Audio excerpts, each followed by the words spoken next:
தேஜஸ்வி போன்ற வாரிசுகளை நிராகரித்திருக்கிறார். ஸோ ஒரு முதலமைச்சர் வேட்பாளர் இளைஞர்களின் நாயகன் என்று சொன்னவர், அவங்க இளைஞர்களும் அவங்களை புறக்கணிச்சிருக்காங்க.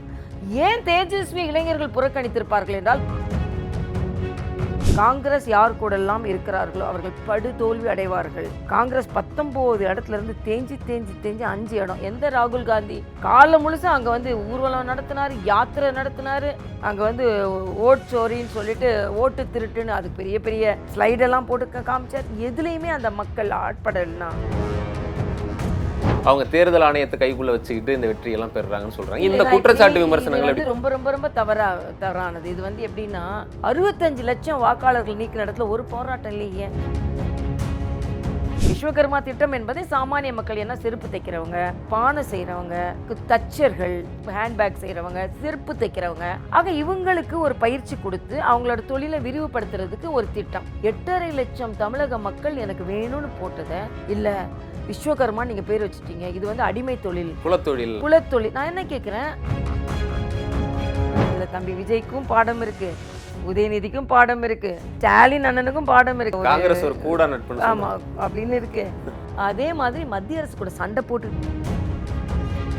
சௌபாக்யா home and kitchen appliances. Everest easy chef. Chef ஆகுங்கள் சில நிமிடங்களிலேயே. வணக்கம்பா. வணக்கம். எப்படிக்கா இருக்கீங்க? ரொம்ப பிரமாதமா இருக்கும். இன்னைக்கு கூடுதல் மகிழ்ச்சியோட இருக்கீங்க. அதுதான் கேட்கணும்னு நினைச்சேன். பீகார்ல வெற்றி எதிர்பார்த்த ஒன்றா தான் இருந்திருக்கும். இருந்தாலும் மிகப்பெரிய ஒரு வெற்றியா பீகார் மக்கள் உங்களுக்கு கொடுத்துருக்காங்க. எதிர்பார்த்து தான். ஆனா அது ஒரு அசுர வெற்றி, ஒரு அசாத்திய வெற்றி, ரெண்டுமே தான். எல்லாரும் வந்து வியப்படையக்கூடிய வெற்றி. ஏன்னா அறுதி பெரும்பான்மை வருமானு எப்போவுமே நம்ம தேர்தல் முடிவுகள் வரும்பொழுது அது அறுதி பெரும்பான்மை தொட்டுலாமான்னு ஒரு எப்போவுமே ஒரு எதிர்பார்ப்பு இருக்கும். இதை தொட்டு அதை தாண்டி வின்னிங் பாயிண்ட்டை தாண்டி அது பாட்டுக்கு ஓட்டப்பந்தயத்தில் ஓடுற மாதிரி, இது வின்னிங் பாயிண்ட்டுப்பா, இல்லை நில்லுட, இல்லை நான் ஓடுறேன்னு ஓடுற மாதிரி ஒரு நல்ல ஒரு ரொம்ப ஸ்பெக்டாகுலர் விக்டரி. இந்த வெற்றிக்கான காரணமா எதற்கா நீங்கள் உண்மையிலே அதில் வந்து மோடிஜி அண்டு நிதிஷ்குமார் காம்பினேஷன் தான், வேறு எதுவுமே நம்ம இம்மீடியட்டாக சொல்ல முடியாது. அவங்க 2 பேரும் பார்த்து பீகார் மக்களுக்கு அவங்க செஞ்சது. பீகாரோட நிதிஷ்குமார் இந்தியா அளவில் பாரத பிரதமருக்கு பக்கபலமாக இருந்தது, பாரத பிரதமர் பீகாரில் அவருக்கு பக்கபலமாக இருந்தது. ஒரு காட்டாட்சி மட்டுமே பார்த்து கொண்டிருந்த பீகார்னாலே நமக்கு ஒரு உருவகம் உண்டு. பீகார்னால் அங்கே வந்து எல்லாம் ரவுடிங்க, எல்லாம் வந்து கஞ்சா வச்சு விற்கிறவங்க, எல்லாம் ஒரு பான் பராக் விற்கிறவங்க, ஒரு ரவுடி ராஜ்யம் அப்படின்னு ஒரு எண்ணம் நம்ம மனதில் எப்போவுமே உண்டு. ஆனால் அதை மாற்றினவர் நிதிஷ்குமார். அதில் வந்து ஏன்னா மாட்டு தீவன ஊழல், எல்லாத்துலேயும் ஊழல் பண்ணி மாட்டு தீவனத்துக்கு கூட ஊழல் பண்ணது லாலு. லாலு வந்து முதலமைச்சராக உள்ளே போன உடனே, ஜெயிலுக்கு போன உடனே ராப்ரி தேவி எந்தவித எக்ஸ்போஷரும் இல்லாதவங்கள கொண்டு முதலமைச்சர் ஆனதெல்லாம் ஒரு அதிசயம்லாம் பீகார் பார்த்துது. அதனால தான் நான் இன்னைக்கு சொல்லும்போது கூட பீகார் வந்து ஒரு பல பாடங்களை தமிழகத்திற்கு சொல்லி கொடுத்துருக்கிறது. எல்லாத்துக்கும் மேலே நான் ரொம்ப மனதிற்கு நெருக்கமாக நினைக்கிறது அங்கே உள்ள மதுவிலக்கு. நிதிஷ்குமார் அவர்கள் மதுவிலக்கு கொண்டு வந்து அந்த மக்களுக்கு வந்து இன்றைக்கி நம்ம சொல்கிறோம் பீகாரிங்கெல்லாம் தமிழ்நாட்டில் வந்து வேலை செய்கிறாங்க, அது செய்கிறாங்க, அப்போ அவங்க உழைக்கணும்னு வந்துடுறாங்க, அங்கே போய் குடிக்கணும்னு படுத்து கிடக்கல இல்லையா. ஆக வந்து அது வந்து ரொம்ப ஆரோக்கியமான ஒரு சூழல். ஆக இது வெற்றிக்கு முழு காரணம் மோடிஜி நிதிஷ்குமார் இணையற்ற வளர்ச்சிகள். அது இணையற்ற வளர்ச்சி. இந்த மாதிரி பார்த்தீங்கன்னா ஜேடியூவை விட பாரதிய ஜனதா கட்சி அதிக வெற்றிகளை, தொகுதிகளை கைப்பற்றியிருக்கு. முதல்வராக யார் வருவாங்க? இல்லை, எப்போவுமே கூட்டணி தர்மத்தை பாரதிய ஜனதா கட்சி கடைப்பிடிக்கும். அதில் வந்து நிதிஷ்குமார் தான் முதலமைச்சர் வேட்பாளர்னு அவங்க கட்சியும் நினைத்தாங்க. பாரதிய பிரதமரும் சில கூட்டங்களில் அதில் பேசினாங்க. முதலமைச்சர் யாருன்னு சொல்கிற தகுதி எனக்கு இல்லை, நான் இவ்வளோ தூரத்துலேருந்து நான் சொல்ல முடியாது. சட்டமன்ற உறுப்பினர்களும் சேர்ந்து தான் அதை தேர்வு செய்யணும். ஆனால் நிதிஷ்குமார் தலைமையில் தான் கூட்டணின்னு அறிவித்த பின்பு அதைத்தான் பின்பற்றுவார்கள்னு நான் நினைக்கிறேன். நிதிஷ்குமாரை கூட சில மாற்று கருத்துக்கள் கொடுக்கலாம். ஆனால் அதெல்லாம் நம்ம தூரத்துலேருந்து வெற்றியை பற்றி நம்ம பேசலாம். வெற்றிக்கு பின் வருகின்ற பதவிகளோ அதை பற்றி நாம் பேச தகுதியும் இல்லை, நமக்கு அது உரிமையும் இல்லை, அது சரியும் கிடையாது. நீங்கள் இந்த வெற்றி குறித்து இதெல்லாம் சொல்லியிருக்கீங்க. பாஜக வரவேற்று சொல்கிறதுன்றது இயல்பான ஒன்றை பார்க்க. ஆனால் எதிர்க்கட்சிகளுடைய விமர்சனம் பார்த்தா காங்கிரஸ் குறிப்பாக வந்து அவங்க படுதோல்வி அடைஞ்சிருக்காங்க. ஆனால் ஏற்கனவே அவங்க வந்து ராகுல்லாம் எஸ்ஐஆர் பற்றி பேசுகிறதா இருக்கட்டும், இல்லை வாக்கு திருட்டில் ஈடுபடுறாங்கன்ற மாதிரியான பிரச்சாரங்களையே முன்னெடுத்துட்டு இருந்தாங்க. இப்போ அவங்க அதை தான் சொல்கிறாங்க, அவங்க தேர்தல் ஆணையத்தை கைக்குள்ளே வச்சுக்கிட்டு இந்த வெற்றியெல்லாம் பெறுறாங்கன்னு சொல்கிறாங்க. இந்த குற்றச்சாட்டு விமர்சனங்கள் ரொம்ப ரொம்ப ரொம்ப தவறானது. இது வந்து எப்படின்னா, அந்த ஆட தெரியாதவன் கூடம் சரியில்லைன்னு சொன்ன மாதிரி தான். நீங்கள் வெற்றி பெறலை, உங்களோட வேட்பாளர்கள் ஏன் மறு வாக்குப்பதிவு கேட்கல? உங்களது வேட்பாளர்கள் ஏன் எங்கேயுமே வாக்கு திருட்டு நடந்ததுன்னு அன்னைக்கு சொல்லலை. யாருமே தென்சென்னையில் கூட வாக்கு அடையாள அட்டையை வச்சுட்டு வேட்பாளர் எங்களை மாதிரி பார்த்து எங்களை அடையாள அட்டை இருக்குது எங்களுக்கு ஓட்டு இல்லை, அடையாள அட்டை இருக்குது ஓட்டு இல்லைன்னு வேளச்சேரியில், சோழிங்கநல்லூரில், டி நகர்லலாம் அலப்பாய்ந்துட்டு இருந்தாங்க. சில இடங்களில் டி நகரில் ரோட்டில் உட்காந்து போராட்டமே நடத்தினேன். 65 லட்சம் வாக்காளர்கள் நீக்கின இடத்துல ஒரு போராட்டம் இல்லையே.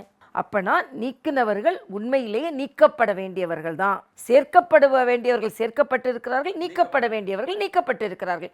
நீக்கப்பட வேண்டாதவர்கள் நீக்கப்பட்டிருந்தார்கள் என்றால் நீங்கள் ஒரு இமேஜின் பண்ணி 65 லட்சம் பேர் இவங்க சொல்கிற மாதிரி பொய்யா நீக்கியிருந்தா அவங்க ரோடுக்கு வந்திருக்க மாட்டாங்களா? ஆர்ப்பாட்டம் நடந்திருக்க மாட்டாங்களா? என் கையில் ஓட்டு அடையாள அட்டை இருக்குது எனக்கு அங்கே இல்லைன்னு சொல்லியிருக்க மாட்டாங்களா? இதெல்லாம் எதுவுமே நடக்கலையே. அப்போது அங்கே எஸ்ஐஆர்ன்றது மிக சிறப்பாக நடந்து முடிந்திருக்கிறது. யாரோட ஓடும் பறிக்கப்படவில்லை, யாரோட ஓட்டும் திருடப்படவில்லை என்பதை இந்த தேர்தல் முடிவுகள் மிக தெளிவாக காண்பித்திருக்கிறது. நீங்களும் தான் அதை ஒத்துருக்கீங்க. இல்லைன்னா தேர்தல் முடிஞ்சவொடனே எங்களோட ஓட்டை காணும், அதை காணும், இதை காணும் சொல்லுவாங்களா இல்லையா? சொல்லலை. அதே மாதிரி இன்னொரு பாடத்தையும் அவங்க என்ன சொல்லியிருக்காங்கன்னா, தேஜஸ்வி போன்ற வாரிசுகளை நிராகரித்திருக்கிறார்கள். ஸோ ஒரு முதலமைச்சர் வேட்பாளர் இளைஞர்களின் நாயகன் என்று சொன்னவர், அது இளைஞர்களும் அவங்கள புறக்கணிச்சிருக்காங்க. ஏன் தேஜஸ்வி இளைஞர்கள் புறக்கணித்திருப்பார்கள் என்றால் ராகுல் காந்தியில் கூட இருந்தனால புறக்கணிச்சிருப்பாங்க. ஏன்னா ராகுல் காந்தி இளைஞர்கள் ஏற்றுக்கொள்ளலை, தேஜஸ்வி ஏற்றுக்கொள்வார்கள்னு சொன்னார்கள்.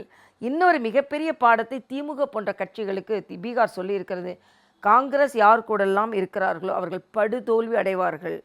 காங்கிரஸ் 19 இடத்துலேருந்து தேஞ்சி 5 இடம். எந்த ராகுல் காந்தி காலம் முழுசும் அங்கே ஊர்வலம் நடத்தினார், யாத்திரை நடத்தினார், அங்கே ஓட்சோரின்னு சொல்லிட்டு ஓட்டு திருட்டுன்னு அதுக்கு பெரிய பெரிய ஸ்லைடெல்லாம் போட்டு காமிச்சார். எதுலேயுமே அந்த மக்கள் ஆட்படலைன்னா ஏமாறவில்லை என்றால் அப்போ மக்கள் எந்த அளவுக்கு புத்திசாலிகளாக அங்கே போட்டிருக்காங்கன்றதை நம்ம கொஞ்சம் சிந்திக்கணுன்றது. ஒருவேளை ராகுல் காந்தியினுடைய அந்த ஓட்சாரி அப்படின்ற அந்த கேம்பெயின் தான் இன்னும் அவங்களுக்கு நெகட்டிவான விளைவுகள் இருக்கலாம். ஏன்னா இப்போ ஒரு உதாரணத்துக்கு சொல்கிறேன், இப்போ இங்கே ஓட்சோரின்றாங்க. இப்போ உங்களுக்கு சாலிகிராமத்தில் எனக்கு எவ்வளோ ஓட்டு இருக்குன்னு தெரியும், எத்தனை பேர் கள்ள ஓட்டு இருக்கா இல்லையான்னு தெரியும். இப்போ இல்லாத ஒன்றை சும்மா போய் சொல்லிக்கிட்டே இருக்காரு, வளர்ச்சியை சொல்லாமல். காங்கிரஸ் தொண்டர்களுக்கே அது கொஞ்சம் உற்சாகத்தை குறைச்சிருச்சு.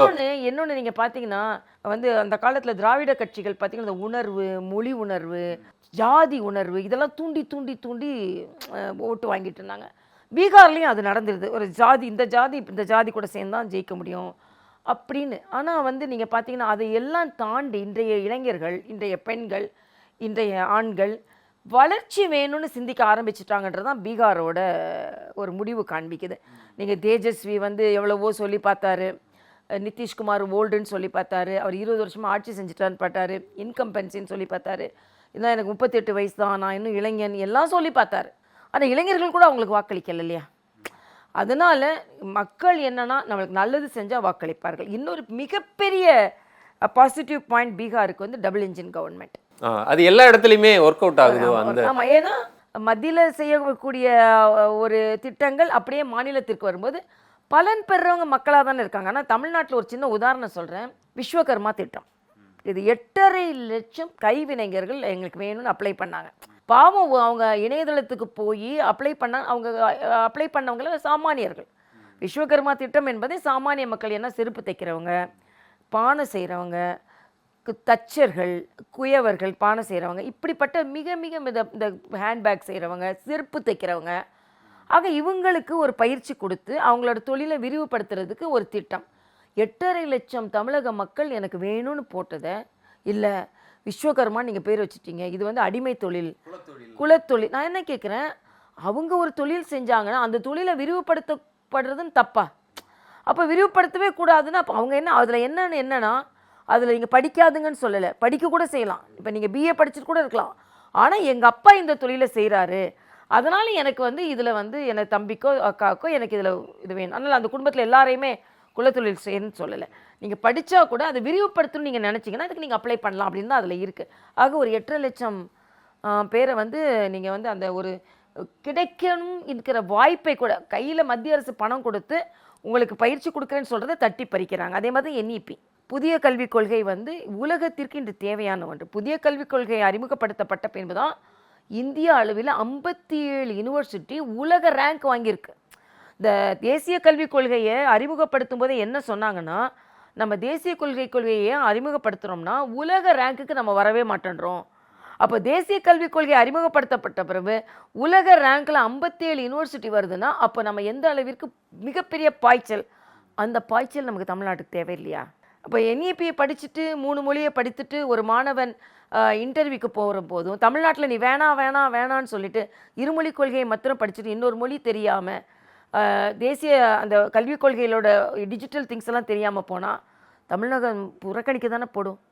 அப்போது நீங்கள் தொடர்ந்து தமிழக மக்களை வஞ்சித்து கொண்டிருக்கிறீர்கள். ஆனால் பீகாரில் அப்படி கிடையாது. நம்ம மத்தியில் துணை நிற்கிறோம், மத்தியில் கூட்டணி ஆட்சியில் இருக்கோம். அப்போனா மத்தியில் நல்ல திட்டங்கள் இதெல்லாம் பீகாருக்கு நிறையா கொண்டு வர முடியும் என்று கொண்டு வரும் பொழுது பீகார் மக்கள் பலன் அடைகிறார்கள். அதனால் அவர்கள் ஓட்டு போட்டிருக்கிறார்கள். அதே போல் இந்த தேர்தலை பொறுத்த வரைக்கும் அதிக பர்சன்டேஜ் ஓட் ஷேர் வந்து அதிகரிச்சிருக்கு. அது காரணம் பீகாரில் மகளிர் வாக்குகள் அதிகமாக பாஜக. இது ஒரு நல்ல கேள்வி.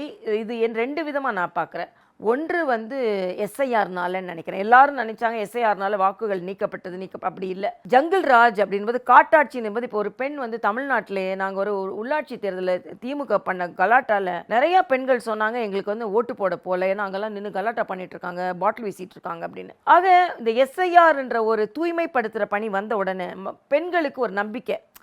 ஏறக்குறைய இந்த காலிகள் எல்லாம் காலி பண்ணிட்டாங்க. அதனால் இந்த போகஸ் ஓட்டெல்லாம் நீக்கிட்டாங்க. அப்போ தேர்தல் வாக்குச்சாவடிக்கு வர்றவங்க நம்மளை மாதிரி நேர்மையாளர்களாக தான் இருப்பாங்க. அதனால் நம்ம வந்து இதை மாதிரி கலாட்டா இருக்காதுன்ற ஒரு நம்பிக்கை. 2வது நம்பிக்கை பெண்களுக்கான நல்ல திட்டங்கள். இப்போ தமிழ்நாட்டில் ஒரு 1000 ரூபாய் கொடுக்குறேன், உரிமை தொகை கொடுக்குறேன். உரிமையை பறிச்சுட்டு தான் உரிமை தொகை கொடுக்கறது. ஏன்னா என்ன உரிமை பறிக்கிறாங்கன்னு உரிமை தொகை கொடுத்துட்டு டாஸ்மாகில் அதை பறிச்சுட்டு போயிடுறாங்க. அதே மாதிரி நீங்கள் வந்து பஸ்ஸில் ஏற்றிட்டு ஓசி பஸ்ஸில் ஏறுற அப்படின்னு அவங்களே உதாசீனப்படுத்துறது. ஓசி பஸ் தானே ஏற போகிற, ஏறுன்னு கிண்டல் பண்ணுறது. அப்படிலாம் இல்லாமல் 10,000 ரூபாய் கொடுத்து நீங்களே தொழில் முனைவர் ஆகுங்க, நீங்களே லட்சாதிபதி ஆகுங்க. நீங்கள் பஸ்ஸில் ஓசி கொடுத்து பார்க்க வேண்டாம், நீங்களே பஸ்ஸில் காசு கொடுத்து போங்க, நீங்களே 1000 ரூபாய் மற்றவங்ககிட்ட வாங்க வேண்டாம், நீங்கள் சம்பாதிங்க அப்படின்ற ஒரு கான்க்ரீட்டான ஒரு பிளான் கொடுத்தாங்க பாருங்கள். அது பெண்கள்கிட்ட நிஜமாகவே ஒரு பலன் பெற்றிருக்கு. எல்லாவற்றிற்கும் மேலாக நான் பிரதானமாக நினைப்பது மதுவிலக்கு. பூரண மதுவிலக்கு கொடுத்த உடனே அங்கவங்க இங்கவங்க கலாச்சாரம் இருக்கலாம், ஆனாலும் பெண்களுக்கு இப்போ இன்னைக்கு நான் அடிக்கடி சும்மா விளையாட்டாக சொல்வேன், நிறைய ஆண்கள் பீகார்லேருந்து வேலை வாய்ப்புக்கு ஏன் இங்கே வந்துட்டாங்கன்னா அங்கே குடிச்சிட்டு அங்கேயே படுத்து கிடந்திருப்பாங்க. குடிக்க முடியாதுன்றதுனால கடுமையாக உழைக்கணுன்றக்காக எந்த மாநிலத்தையாவது வேலை நடக்க அவங்க வராங்க. பெண்கள் அங்கே நிம்மதியாக இருக்காங்க. ஆக அங்கே எல்லாமே நிம்மதியான வாழ்க்கை நடக்குது. அதனால் அங்கே பெண்கள் வந்து ஓட்டு போட்டாங்க. 10% பெண்கள் அதிகமாக ஓட்டு போட்டாங்கன்றது மட்டும் இல்லை, 1951 ஓட்டு சதவீதம் அதிகமாகிருக்கு. அப்போது நீங்கள் வந்து SIRனு சொன்னதோ, ஓட் சோரின்னு சொன்னதோ, திருடுறீங்கன்னு சொன்னதோ எல்லாமே அடிபட்டு போகுது. பாஜகவால் அடிபட்டு போகலை, மக்களே அதை அடித்து தள்ளிட்டாங்க. அதான் உண்மை. குறிப்பாக ஜன்சுராஜ் வந்து அங்கே பெரிய அடுத்த ஒரு ஃபோர்ஸாக பார்த்தாங்க. ஆனால் அவங்க ஒரு இடம் கூட அங்கே வெற்றி பெற முடியல. ஜன்சுராஜ் இங்கே இன்னொருத்தருக்கும் ஒரு பாடத்தை சொல்லி கொடுத்துருக்கீங்க. சொல்கிறீங்களா இல்லை நாம் தமிழர் சீமானுக்கு சொல்கிறீங்க? 2 பேருக்குமே தான் சொல்லலாம். ஏன்னா பிரசாந்த் கிஷோர் பல மாநிலங்களில் வெற்றியை நிர்ணயித்து கொடுத்த அரசியலில் விற்பனர். அவராலேயே மக்களோட துணை இல்லைனா வெறும் விளம்பரமோ அலங்கார அரசியலோ ஒத்து வராது. மக்களோடு சேர்ந்து நீங்கள் பயணித்தா மட்டும்தான் மக்கள் உங்களை திரும்பி பார்ப்பாங்க. இல்லைனா நீங்கள் வந்து விளம்பரம் ஆடம்பரமாக பார்த்து, இப்போ தேஜஸ்வி ஏன் ராகுல் காந்தி என்ன சொன்னார், நாங்கள்லாம் வந்து ரொம்ப வந்து மக்களுக்காக இருக்கிறோம், அப்படி இருக்கிறோம்னு சொன்னால், ஆனால் மக்கள் நம்பலையே. ஆனால் நிதிஷ் மக்களோடு பயணிக்கும் போது மக்கள் நம்மளோட யார் பயணிக்கிறா அவங்கள தான் நம்புகிறாங்க. அதனால் இது வந்து இவங்களுக்கெல்லாம் மிகப்பெரிய பாடம். இன்னொரு மிகப்பெரிய பாடம் உதயநிதிக்கு இருக்குது. ஏன்னா நீங்கள் வாரிசுன்னு போனால் அது ஒன்றும் மக்கள் அந்த காலம் மாதிரி இப்போ ஏற்றுக்கொள்றதில்ல அப்படின்னு. ஆக இதில் தம்பி விஜய்க்கும் பாடம் இருக்குது, உதயநிதிக்கும் பாடம் இருக்குது, ஸ்டாலின் அண்ணனுக்கும் பாடம் இருக்குது. ஏன்னா வந்து நீங்கள் ராகுல் காந்தி அண்ணா சகோதரர்னு ஓவராக பாசம் காமிக்க அவர் உங்களை கீழே தள்ளிடுவார் அப்படின்ற ஒரு கூட நட்பு. ஆமாம் அப்படின்னு இருக்கு. அதே மாதிரி மத்திய அரசு கூட சண்டை போட்டுக்கிட்டே இருந்தால் மக்கள் உங்களை மதிக்க மாட்டாங்க, உங்களுக்கு ஓட்டு போட மாட்டாங்க. மத்திய அரசு நல்ல திட்டங்கள் கொடுக்கும்போது அதை வாங்கிட்டு நம்ம மக்களுக்கு கொடுங்க அப்படின்னு. ஆக நான் பீகார் தேர்தலை இதை பார்க்கல, தமிழகத்திற்கு பாடம் சொல்லி கொடுக்கின்ற ஒரு தேர்தலாக நான் பார்க்குறேன். அது வாரிசு அரசியலாக இருக்கட்டும், புதியவர்கள் அரசியலாக இருக்கட்டும், கூடா நட்பாக இருக்கட்டும், விளம்பர அரசியலாக இருக்கட்டும், மதுவிலக்காக இருக்கட்டும், டாஸ்மாகாக இருக்கட்டும், எல்லாவற்றிலுமே தமிழகத்திற்கு ஒரு பாடம் கற்பிக்கின்ற பீகாராக நான் பார்க்குறேன். இன்னொரு மாநிலத்துக்காரனாக இருந்தால் நீ வந்து பீடா விற்கிறதுக்கு தான் லாய்க்கு, உனக்கு வந்து அறிவு கிடையாது, நீ வந்து பாத்ரூம் தான் கழுவ லாய்க்குன்னு இன்னொரு மாநிலத்தை மிக மோசமாக பேசக்கூடாது. எல்லாருமே நம்ம எல்லாம் சேர்ந்து வாழக்கூடியவர்கள் தான். அப்படி நீங்கள் பேசுகிறதும் தப்பு. ஒரு மாநிலம் பிரித்து பார்ப்பதை விட நம்மெல்லாம் இந்தியர்கள், சகோதரர்கள். ஆக எல்லாவற்றிற்குமே பீகார் பதில் சொல்லியிருக்கு. இல்லை, இந்த வாரிசு அரசியல்னு சொல்லும்போது பீகாரில் வந்து ஆர்ஜேடியில் அவருடைய சகோதரர் தனி கட்சியெல்லாம் தொடங்கினார். அவர் தோற்று போயிருக்கிறார் இந்த எலெக்ஷனில். ஆனால் இங்கே திமுகவில் அப்படி கட்சி பிளவுபடுற சூழலோ பிளவுபட்டோ இல்லையே. அவங்க இன்னும் வந்து 75 ஆண்டு காலமாக ஒரு வலுவான இயக்கமாக பிளவு சொல்லலை. இப்போ தேஜஸ்வியும் தடுமாறி தான் வெற்றி பெற்று கொண்டிருக்கிறார். ராகுல் காந்தியோட வாரிசையும் அவங்க ஒத்துக்கல, தேஜஸ்வியோட சகோதரரையும் அவங்க ஒத்துக்கல. ஆக ஒரு வாரிசு அரசியல் நமக்கு வந்து பிரதானமான ஒரு தலைவராக இருக்க முடியும்னு அவங்க நம்பலை. அதைத்தான் இங்கே திராவிட முன்னேற்றம் பிரியுதோ பிரியலையோ, திராவிட முன்னேற்றத்தில் வாரிசு தானே கொண்டு வந்துட்டு இருக்காங்க. ஆக வாரிசுகளுக்கு எங்களது ஆதரவு இல்லை என்று தமிழக மக்களும் சிந்திக்க வேண்டும் என்பது எனது கருத்து. இன்னொரு சைடு மோடியை நம்பியே தான் பாஜக இருக்கா அப்படின்ற விமர்சனமும் ஒன்று இருக்கு. மாட்டுத்தீவிர ஊழலை பார்த்த ஒரு பீகாருக்கு நாட்டில் ஊழலே இல்லைன்ற ஒரு தலைவர் நடத்தி கொண்டிருக்கிறார் என்பது வியப்பாக தானே இருக்கும். திராவிட முன்னேற்ற கழகம் பீகாரிகளை தவறாக பேசுகிறார்கள், மோசமாக பேசுகிறார்கள் தான் சொன்னார். அது இங்கே நடந்ததா இல்லையா? அதே மாதிரி இவர் நம்ம பொன்முடி என்ன சொன்னார், அவங்கெல்லாம் பான்பீடா விற்கிறதுக்கு தான் லாய்க்குன்னு சொன்னார். இதே போல ஒரு வெற்றியை என்டிஏ கூட்டணி தமிழகத்தில் எதிர்பார்க்க முடியுமா? புதிய கட்சிகள் நாம் வெற்றி பெற்று விட முடியும் என நினைக்க முடியாது. வாரிசுகள் நாங்கள் வெற்றி பெற்று விட முடியும் நினைக்க முடியாது. மத்திய அரசு எதிர்த்து கொண்டே இருந்தால் நாங்கள் வெற்றி பெற்று விட முடியும் நினைக்க முடியாது. ஆக இது எல்லாமே எதிர்கூட்டணிக்கு இருக்கு. எங்களுக்கு பார்த்தீங்கன்னா பீகாரில் ஏற்பட்ட இந்த மாற்றம் தமிழகத்தில் எதிரொலிக்கும். இதில் எந்தவித மாற்றம் கருத்தும் எனக்கு இல்லை. தமிழகத்திலேயோ கேரளாவிலேயோ பாஜக கூட்டணி வெற்றி பெறுறது அவ்வளோ சாத்தியம் கிடையாது. என்ன பண்ணனாலும். சௌபாக்யா home and kitchen appliances. Everest easy chef. Chef ஆகுங்கள் சில நிமிடங்களிலேயே.